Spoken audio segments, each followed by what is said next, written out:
ఇంకెన్నాళ్ళు రెంటింట్లో ఉంటాం? సొంత ఇంటి కలను నెరవేర్చుకుందాం. Suman TV biggest property expo October 18th, 19th HSCC Novotel Hyderabad. ఇప్పుడే ఫ్రీ ఎంట్రీ కోసం కాల్ చేయండి. నమస్తే రమ్మగారు. నమస్తే జయ. రమ్మగారు, మనము దైవ దర్శనానికి వెళ్ళినప్పుడు, ఆలయాలకు వెళ్ళినప్పుడు గుడి చుట్టూ కూడా ప్రదక్షిణాలు చేస్తాం. ఒక్కొక్క దేవుడికి ఒక్కొక్క విధంగా చేస్తాం. అసలు దీని యొక్క ఆంతర్యం ఏంటండి? దేవాలయాల్లో ప్రదక్షిణలు అంటే దేవాలయం అనేది శక్తి కేంద్రం, అవును, ఒక శక్తి కూటమి. మామూలు సాధారణ దేవాలయాలు కాకుండా ధ్వజస్తంభం ఉన్న దేవాలయంలో తప్పకుండా ప్రదక్షిణ చేయాలని చెప్తారు. మందిరాల్లో ప్రదక్షిణలు సాధారణంగా కనపడవు మనకి. ప్రతిష్ఠ లేని దేవాలయాల్లో కూడా కనిపించవు. ప్రతిష్ఠ ఉండి ఎక్కడైతే ధ్వజస్తంభం ఉంటుందో అక్కడ ఏంటంటే అది ప్రపంచంలో ఉన్నటువంటి జీవశక్తి అదంతా అక్కడ కేంద్రీకృతమై ఉంటుంది. మంత్రంతో ఈ ప్రతిష్ఠ చేసినప్పటికీ మంత్రాలతోటి ప్రతిష్ఠ చేసిన మూర్తి యొక్క దాని మూర్తిమంతత్వం ఎట్లా అంటే ఊరికే ఒక విగ్రహాన్ని తెచ్చి అట్లా పెట్టేయరు. ఓ విగ్రహాన్ని తెస్తే దాన్ని చాలా రోజుల పాటు జలాధివాసం అంటే నీళ్లలో ఉంచుతారు. తర్వాత ధాన్యాధివాసం వడ్లల్లో అట్ట పెడతారు, ధాన్యాల్లో. తర్వాత పుష్పాధివాసం పువ్వుల్లో అట్ట పెడతారు. క్షీరాధివాసం కూడా చేయిస్తారు. రోజు కొత్త కొత్త పాలల్లో ఉంచటం అనమాట. చాలా కాలం ఇట్లా అధివాసం చేయించిన తర్వాత మంత్రపూతంగా దాన్ని ప్రతిష్ఠ చేస్తారు ఒక దేవాలయంలో విగ్రహాన్ని. విగ్రహ ప్రతిష్ఠ ఎంత అత్యద్భుతమైంది, మహాద్భుత కార్యక్రమమో ధ్వజస్తంభ స్థాపన కూడా అలాంటిదే. ఇక్కడ భగవత్ సేవ జరుగుతోంది అని ధ్వజం ఆకాశ మార్గాన్ని కూడా, ధ్వజస్తంభాలు ఇంతంత ఉండవు, గుడిని మించిపోయి ఎత్తుగా ఉంటాయి. ఆ ధ్వజస్తంభం వల్ల దీనికి ఇది ఎట్లా అవుతుందంటే చిన్నగా ఉండదు. ఇప్పుడు ప్రధాన మూర్తి ఇక్కడ ఉందనుకో, ఇంత దూరంగా ఇక్కడ ధ్వజస్తంభం ఉంటుంది. ధ్వజస్తంభానికి నమస్కారం చేసుకున్నాకే మనం లోపలికి వెళ్తాం. ధ్వజస్తంభంతో సహా మనం ప్రదక్షిణ చేయాలి. ఇది మొత్తం ఒక శక్తి కేంద్రం అన్నమాట.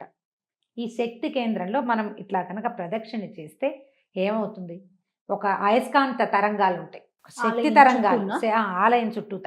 ఆ శక్తి కేంద్రాల్లోంచి మనం ఆ తరంగాల మధ్యలోంచి ఇట్లా వెళ్తాం.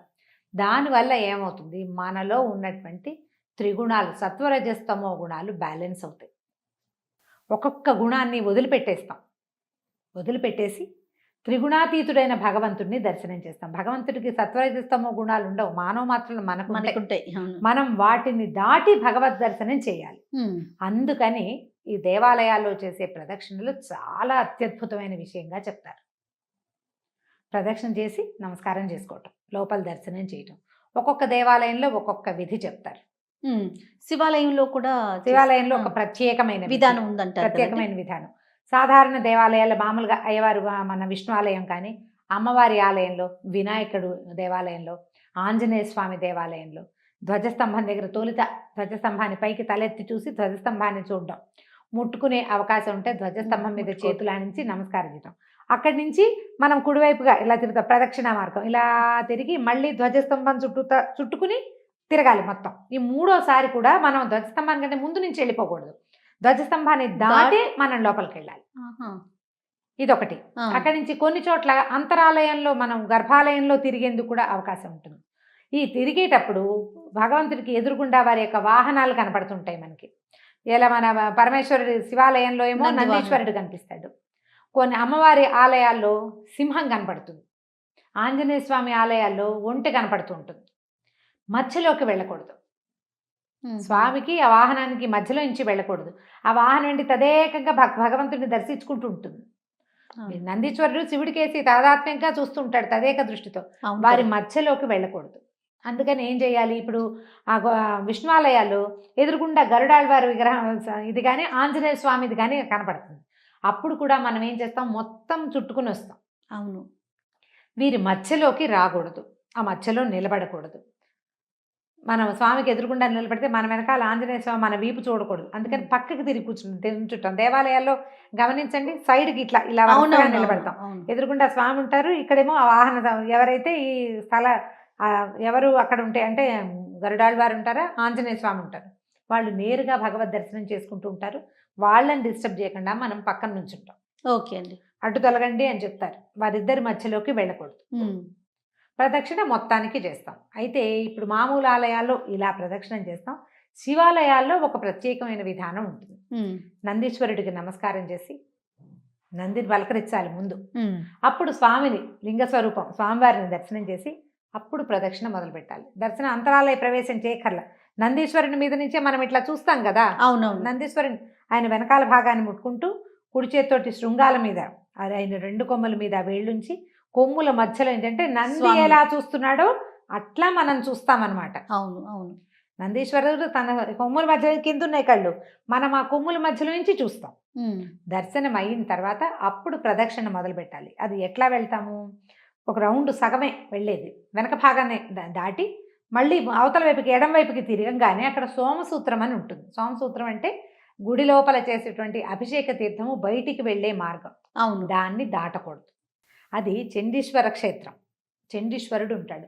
ప్రమథగణాలు ఆ సోమసూత్రం దగ్గర కూర్చుని ఉంటాయి. వాళ్ళని దాటి ప్రదక్షిణ చేయకూడదు కాబట్టి సోమసూత్రం దాకా వెళ్ళి వెనక్కి వచ్చేసేయాలి మళ్ళీ. ఇంకా ఏ గుడిలోనూ ఇట్లా వెనక్కి వచ్చే పద్ధతి ఉండదు, ఒక్క శివాలయంలోనే ఉంటుంది. అట్లా ఎన్ని ప్రదక్షిణలు చేయాలి రమ్మగారు? 3 చేయొచ్చు, నువ్వు 1 చేయొచ్చు. నువ్వు వెనక్కి తిరిగి మళ్ళీ నందీశ్వరుడి దగ్గరకు వచ్చి నమస్కారం చేసుకుంటే ఒక ప్రదక్షిణ పూర్తయినట్టు. మళ్ళీ అట్లా నువ్వు 3 సార్లు చేయదలుచుకుంటే 3 సార్లు అలాగే అందాక వెళ్ళటము ఎంతో ఉండదు. అవును కదా. కాస్త ఇట్లా తిరిగిపోకుండా అక్కడి నుంచి వెనక్కి తిరిగి వచ్చేస్తాం.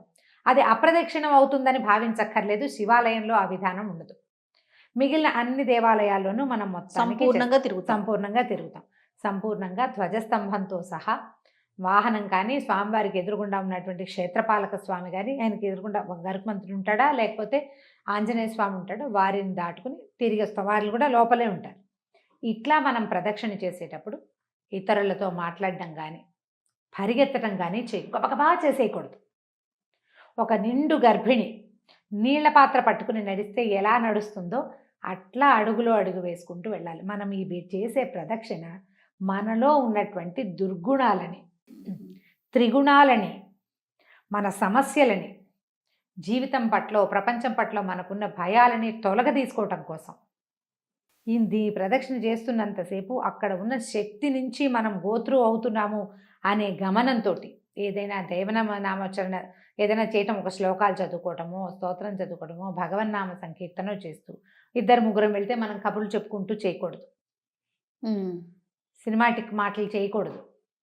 వెనకాల ఎవరితోటైనా మాట్లాడడము, హాయిలు హాలులు చేయకూడదు. నవ్వుమొహం పెట్టాలంతే. భగవన్నామోచ్చరణ మానకూడదు. ఒక్కసారి ఇట్లా వెళ్ళి చూడండి, మీకు ఎంత డిఫరెన్స్ వస్తుందో చూడండి. మన మనస్తత్వం మారిపోతుంది.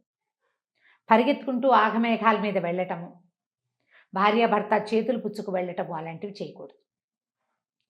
అట్లా చేతులు పుచ్చుకునేది వివాహంలో అవగానే మనం పసుపు బట్టలతోటి తీసుకెళ్తారు కదా, వాళ్ళని ఒక్కసారి అట్లా చేయమంటారు. మామూలుగా విడిగా తర్వాత వివాహం పసుపు బట్టలతో వెళ్ళిన వాళ్ళకి అది మనమంతా మామూలుగా వెళ్ళటమే.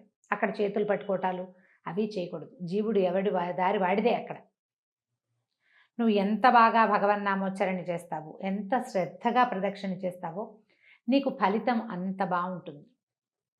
దేవాలయ సందర్శనం వల్ల నీకు రావాల్సినటువంటి ప్రశాంతత లభిస్తుంది. చకచకా చేయొద్దు. ఈ మధ్యలో మనం ఈ ప్రదక్షిణ మార్గంలో ఇంకా చిన్న ఉపాలయాలు ఉంటాయి, అక్కడ కూడా నమస్కారం చేసుకుని రావటం. మనం దేవాలయ ప్రదక్షిణ చేయదలుచుకుంటే ఉపాలయాలు వదిలిపెట్టేసి మొదట 3 ప్రదక్షిణలు చేసిన తర్వాత స్వామి దర్శనం అయ్యాక అప్పుడు ఉపాలయ దర్శనం కూడా చేసుకోవచ్చు. అయితే నవగ్రహాలకు ప్రదక్షిణ కూడా ఒక డిఫరెంట్ ప్రదక్షిణ.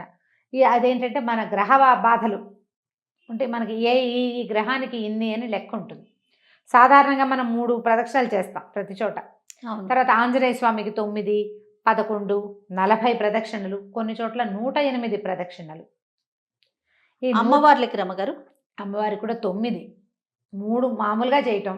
ఒకవేళ మనం ఏదైనా మొక్కుంటే 9 ప్రదక్షిణలు మొక్కు పెట్టుకోవచ్చు. ఆంజనేయ స్వామికి మనం 41 ప్రదక్షిణలు కానీ, 108 ప్రదక్షిణలు కానీ. 108 ఇంకో చోట ఎక్కడుంది మనకి? చిలుకూరు బాలాజీకి కూడా అట్లా మనం మొక్కు పెట్టుకుని మన పనే పేక. అక్కడ నువ్వు చూడు, ఆ ప్రవాహాల్లో నిలబడితే నువ్వు నడవక్కర్లా, తీసుకెళ్ళిపోతూ ఉంటారు. అలా జరుగుతుంది. సాధారణంగా దేవాలయంలో మీరు నిదానంగా ప్రదక్షిణ చేస్తే మన ఇబ్బందులు బాగా తొలుగుతాయి. మనసు చాలా ప్రశాంతమవుతుంది. ఆ సందర్శనం తాలూకు ప్రభావము మనకి ఎక్కువ గంటల పాటు మన మీద ఉంటుంది. నవగ్రహాల మాట చెప్తున్నాం కదా, ఎవరి దీన్ని బట్టి, గ్రహస్థితిని బట్టి ఈ గ్రహానికి ఇన్ని, ఈ గ్రహానికి ఇన్ని అని లెక్క ఉంటాయి. ఏ గ్రహము లేదు, మనం ఒట్టిగా చేయదలుచుకున్నాం 3 ప్రదక్షిణలు చేస్తే సరిపోతుంది. దానికి ఒక శ్లోకం కూడా ఉంది. ఆదిత్యాయ చ సోమాయ మంగళాయ బుధాయ చ గురు శుక్ర శనిభ్యశ్చ రాహవే కేతవే నమః. ఈ 9 గ్రహాల పేర్లు వచ్చి ఆ శ్లోకం, చిన్న శ్లోకం అక్కడ కనపడుతుంటుంది బోర్డు మీద, చదువుకోండి. ఒక 3 ప్రదక్షిణలు చేసి ఓ నమస్కారం చేసేసుకోవచ్చు. దానికి ఇబ్బంది నవగ్రహాల లేదు. చుట్టూ తిరిగేటప్పుడు ఒకరికొకరు తగలకూడదని అలా వింటుంటాం కదండి. అవును, అలా అంటారు. అవి ఒక్కొక్క దేవాలయంలో ఒక్కొక్క విధానం ఉంటుంది, ప్రాంతంలో కూడా అలా చెప్పబడతాయి. అయితే మామూలుగా మనం ఇంట్లో పూజ చేసుకునేటప్పుడు కూడా పూజాంతంలో మనం ఏం చేస్తాము, ఆత్మ ప్రదక్షిణ నమస్కారాలు సమర్పిస్తాం. ఇళ్లలో ఉంటాయి మనకి. అవునవును. సత్యనారాయణ వ్రతాలు అప్పుడు చెప్తారు, యాని అవును. కానిచ పాపాని జన్మాంతర కృతానిచ తాని తాని ప్రణశ్యంతి ప్రదక్షిణ పదే పదే అని. పదే పదే ప్రదక్షిణం చేయటం వల్ల ఏవైతే మనం జన్మాంతరంలో చేసిన పాపాలు ఉన్నాయో అవి నశించిపోతాయి. ఇలా దేవాలయం చుట్టూతా ప్రదక్షిణ చేసేటప్పుడు కూడా మనం ఆ శ్లోకాన్ని తలుచుకోవచ్చు. ఆత్మ ప్రదక్షిణ నమస్కారాలు భగవంతుడికి సమర్పిస్తాం. ఈ చేసే ప్రదక్షిణలు దేవాలయంలో కూడా మన జన్మాంతరాల్లో ఉన్నటువంటి ఎన్నో పాపాలని ఇవి తొలగదీస్తాయి. అవి తొలగించుకునేటప్పుడు మనలో నుంచి నెగిటివిటీ బయటికి పోయేటప్పుడు మనం ఎంత శ్రద్ధగా ఉండాలి.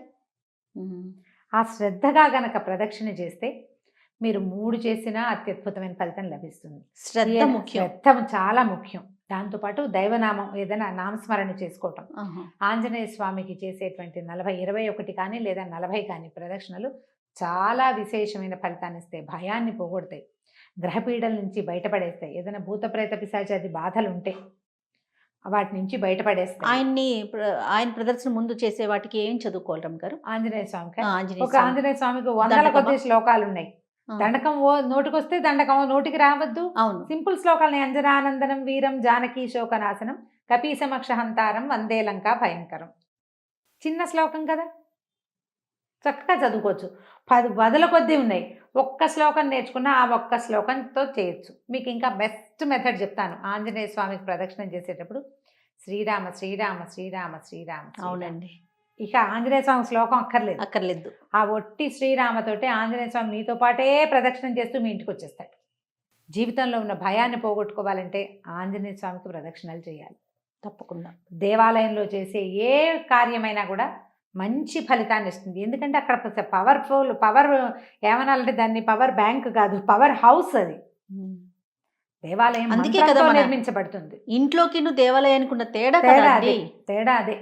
దేవాలయంలో ఉండే ప్రశాంతత, ఆ ప్రత్యేకత ఇంకొక చోట రాదు. అలాంటి చోట కూర్చుని మీరు ఏదైనా భగవన్ నామస్మరణ చేసుకోవటం. ఈ ప్రదక్షిణ చేసేటప్పుడు వెళ్ళాలనుకుంటే ఒక శ్లోకం, అమ్మవారి గుడికి వెళ్తావు, ఒక శ్లోకం అనుసంధానం చేసుకోవటం. ఆ ఒక్క శ్లోకాన్ని చదువుకుంటూ తిరగటం. పెద్ద పెద్దవి రావు మనకి, లలితా శాస్త్రాలు అవి రావు, చదువుకోలేకపోతాం. లక్ష్మీదేవి రాదు. ఏదో చిన్న శ్లోకం మనకు వచ్చింది, ఒక్కటి చిన్న శ్లోకం పట్టుకుని చదువుకోవటం, తిరగటం చేస్తే కనుక చాలా మంచి ఫలితం ఉంటుంది. నేను చెప్పినట్టుగా చేసి చూడండి. తప్పకుండా అండి. నమస్తే. నమస్తే జయ.